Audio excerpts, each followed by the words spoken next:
السلام علیکم دوستو، آج کی ویڈیو میں کسی جذباتی بات یا رائے پہ نہیں بلکہ حقائق، اعداد و شمار اور جو حقیقت ہے اس کے اوپر بات کریں گے۔ پاکستان، آج میرا ٹاپک جو ہے وہ Pakistan talent flight and unpopular view, یعنی کہ آپ سب جانتے ہیں کہ پاکستان میں کس طرح لوگ دوسرے ملکوں میں جانے کے کتنے شوق رکھتے ہیں، تو میں آج اسی مسئلے پہ بات کروں گی۔ ٹیلنٹ فلائٹ کیا ہے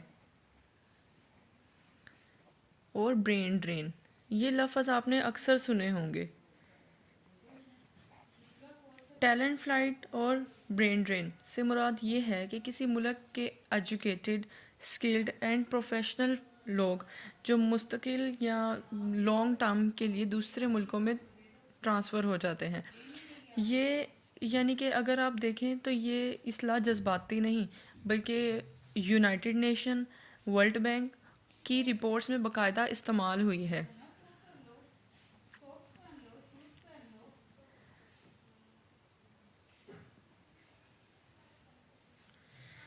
پاکستان میں کتنے لوگ جا رہے ہیں، کیا آپ نے کبھی سوچا ہے؟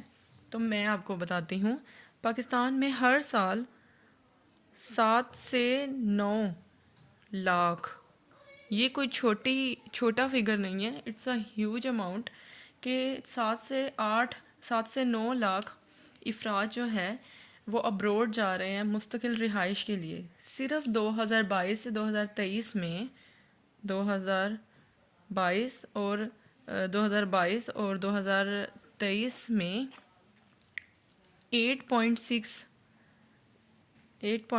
لاکھ، یعنی کہ 8.6 لاکھ پاکستانی جو ہے ملک چھوڑ کے گئے۔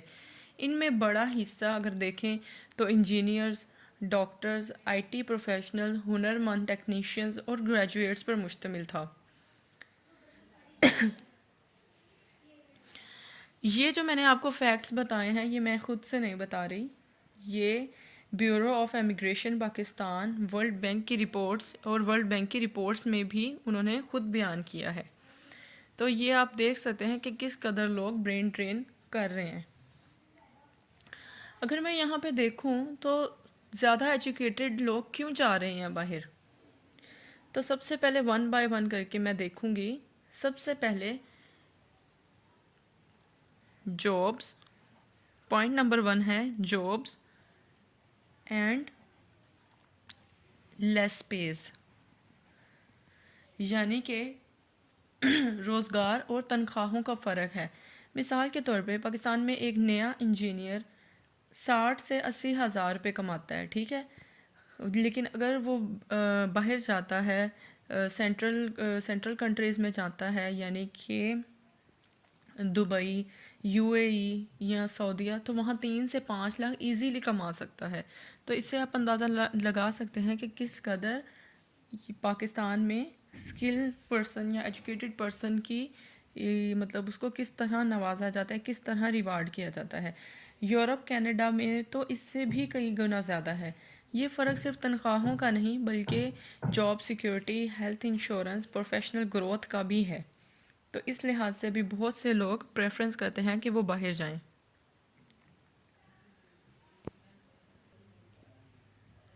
اگر میں دوسرے پوائنٹ کی بات کریں جو کہ ہے ریسرچ اینڈ ڈیولپمنٹ، تو پاکستان میں جی ڈی پی کا صرف 0.3% سے بھی کم ہماری ریسرچ اور ڈیولپمنٹ پہ خرچ کیا جاتا ہے، جبکہ پاکستان میں 0.3%، جبکہ نارتھ کوریا کی بات کریں، اگر میں نارتھ کوریا کی بات کروں تو وہاں پہ اس کے جی ڈی پی کا 4% جو ہے وہ ریسرچ اینڈ ڈیولپمنٹ پہ خرچ کیا جاتا ہے، اور جرمنی میں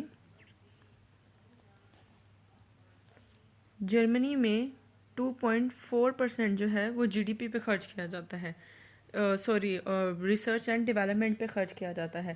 تو اس کا کنسیکوینسز کیا نکلتے ہیں؟ اس سے وہاں کے ملکوں میں سائنسدان پیدا ہوتے ہیں، ریسرچرز پیدا ہوتے ہیں اور پی ایچ ڈی اسکالرز پیدا کرتے ہیں۔ اس طرح کر کے آپ جو ہیں اپنے ملک میں ترقی اور ریسرچ پہ پیسہ لگانا چاہیے، جس سے یہ ظاہر سی بات ہے اگر یہ لوگ کریں گے، اپنا پیسہ زیادہ ادھر لگائیں گے تو زیادہ ہی ان کو فائدہ ملے گا۔ تھرڈ پوائنٹ کی وجہ دیکھیں کہ برین ڈرین کی کیا وجہ ہے، تو یہ میرٹ ایشوز بھی ہیں۔ یعنی یہ ایک رائے نہیں ہے، یہ میری اوپینین نہیں ہے، نہ میں خود سے کہہ رہی ہوں، بلکہ یہ ٹرانسپیرنسی انٹرنیشنل، یہاں پہ میں لکھ دیتی ہوں، ٹرانسپیرنسی انٹرنیشنل اور ورلڈ گورننس کے انڈیکیٹرز ہیں۔ ورلڈ گورننس، میرٹ ایشوز کی بات کریں تو ٹرانسپیرنسی انٹرنیشنل اور ورلڈ گورننس کے انڈیکیٹرز کی رپورٹس میں یہ شامل کیا جاتا ہے کہ بھرتیوں میں پاکستان میں شفافیت کم ہے۔ اسی وجہ سے جو ترقی ہوتی ہے، ان کے آگے بڑھنے کے چانسز ہوتے ہیں، وہ ان میں بھی انسرٹینٹی آ جاتی ہے۔ اس سے کیا ہوتا ہے، اس سے جو ہے اداروں پر اعتماد ہمارا کم ہو جاتا ہے۔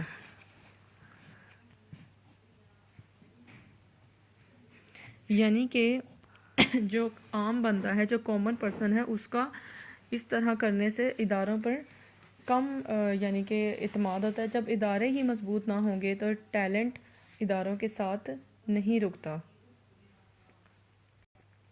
تو اس طرح اداروں کو پھر فرق نہیں پڑتا کہ ان کے پاس ٹیلنٹ ہے یا نہیں، کیونکہ اگر شفافیت نہیں ہوگی تو اس طرح وہ رکنے کے چانسز نہیں ہوں گے، وہ بڑھتے چلے جائیں گے، تو اس طرح ٹرانسپیرنسی بھی نہیں ہوگی۔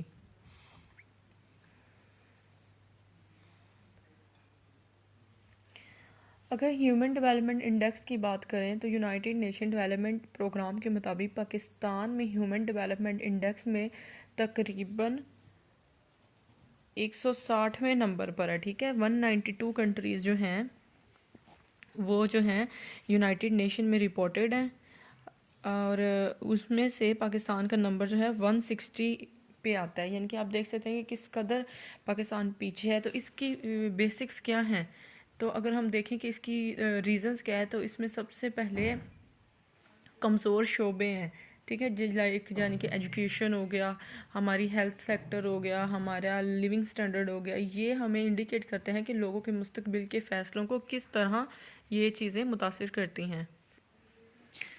نیکسٹ بڑھتے ہیں۔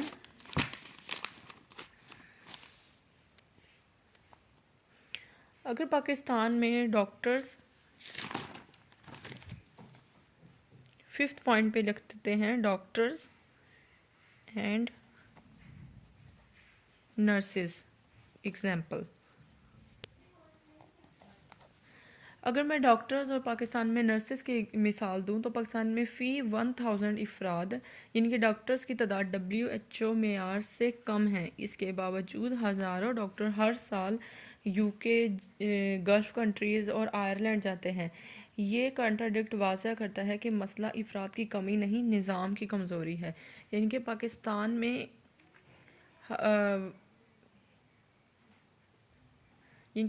میں ڈاکٹرز یا ان چیزوں کی کمی نہیں ہے، لیکن جب آپ کا نظام کمزور ہوگا تو یہی ڈاکٹر اور نرسز اپنے ملک میں سروسز پرووائڈ کرنے کی بجائے دوسرے ملکوں میں چلے جائیں گے، جس سے پاکستان کو نقصان ہی پہنچے گا۔ اگر IT اور ڈیجیٹل ٹیلنٹ کی میں بات کروں، نیکسٹ IT اینڈ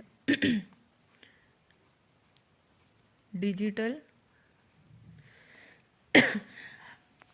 یہ بہت ہی انٹرسٹنگ فیکٹس ہیں کہ پاکستان کا IT ٹیلنٹ عالمی مارکیٹ میں ہائی ڈیمانڈ میں ہے، مگر فری لانسرز اکثریت میں ٹیکس پالیسی اور بہت سے مسائل سے دوچار ہیں، اس لیے وہ کمپنی رجسٹریشن یا مستقل شفٹ بیرون ملک ہو رہے ہیں، ٹھیک ہے۔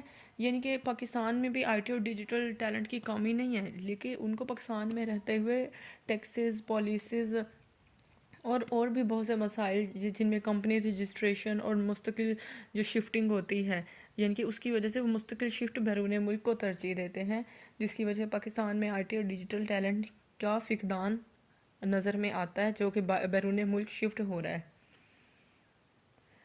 اب آپ سے میں ایک سوال پوچھتی ہوں، کیا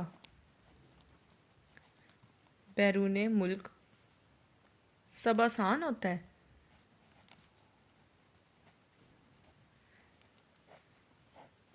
یہ میں بھی آپ سے ڈسکس کروں گی، لیکن آپ نے بھی مجھے بتانا ہے کیا کیا بیرون ملک سب آسان ہوتا ہے؟ مجھے نہیں لگتا، اور ویسے بھی فیکٹ سے بھی ہم نے اندازہ لگایا کہ حقیقت یہ ہے کہ وہاں مقابلہ زیادہ ہے، وہاں امیگریشن بھی بہت سخت ہے، انیشیل سال مشکل ہوتے ہیں، لیکن وہاں پہ ایک چیز ہے جن کی میں تعریف کروں گی کہ وہاں پہ جو لا ہے، قانون ہے نا، وہ بڑا سٹرونگ ہوتا ہے۔ بیرون ملکوں میں لا بہت زیادہ سٹرونگ ہوتا ہے، سسٹم کام کرتا ہے، پرفارمنس کا ریوارڈ ملتا ہے۔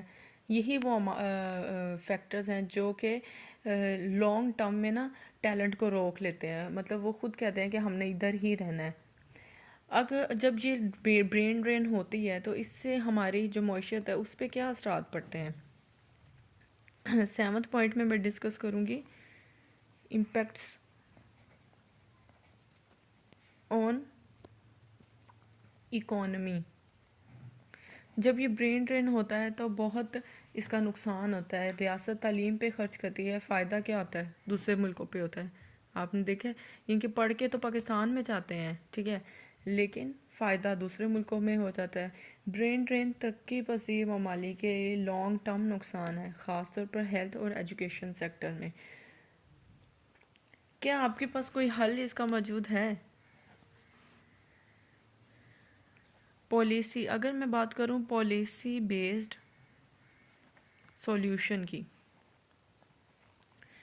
تو بین الاقوامی مثالوں سے یعنی انٹرنیشنل مثالوں سے سیکھا جا سکتا ہے کہ میرٹ بیسڈ بھرتیاں ہونی چاہیے، ٹھیک ہے، میرٹ کے اوپر آپ کی انرولمنٹ ہونی چاہیے، تحقیق پر جو ہے، ریسرچ پر ہماری جو ہے انویسٹمنٹ زیادہ ہونی چاہیے، پبلک پرائیویٹ پارٹنرشپ زیادہ ہونی چاہیے، اور ٹیلنٹ ریٹینشن پالیسیز، یعنی کہ ایسا ٹیلنٹ جو کہ ہمیں دکھتا ہے کہ یہ ہے تو اس کو ہم نے اپنے ملک میں ہی کس طرح یوٹیلائز کرنا ہے، اس کی جو ہے پالیسیز بنانی چاہیے، اور ریورس برین ڈرین پروگرام ہونے چاہیے، یعنی کہ ایسے جو مطلب چاہتے ہیں کہ ہم نے باہر کے ملک جا کے جو سہولتیں لینی ہیں اس کو ریورس کریں، اور ہم کوشش کریں کہ پاکستان میں ہی ان کو وہ سب کچھ دیا جائے۔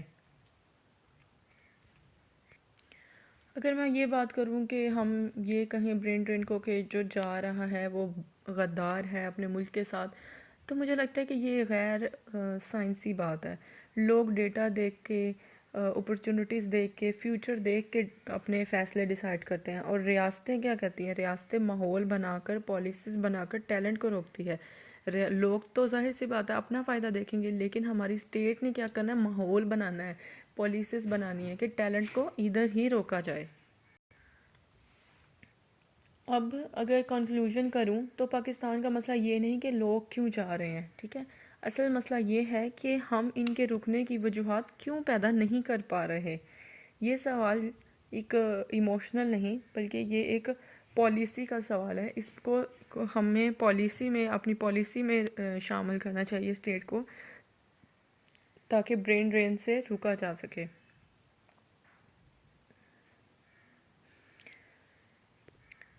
اگر آپ کو میری ویڈیو اچھی لگی ہے تو اس کو لائک کریں، کمنٹ میں اپنی رائے کا لازمی اظہار کریں، اور سبسکرائب کر دیں۔ Thank you so much and اللہ حافظ۔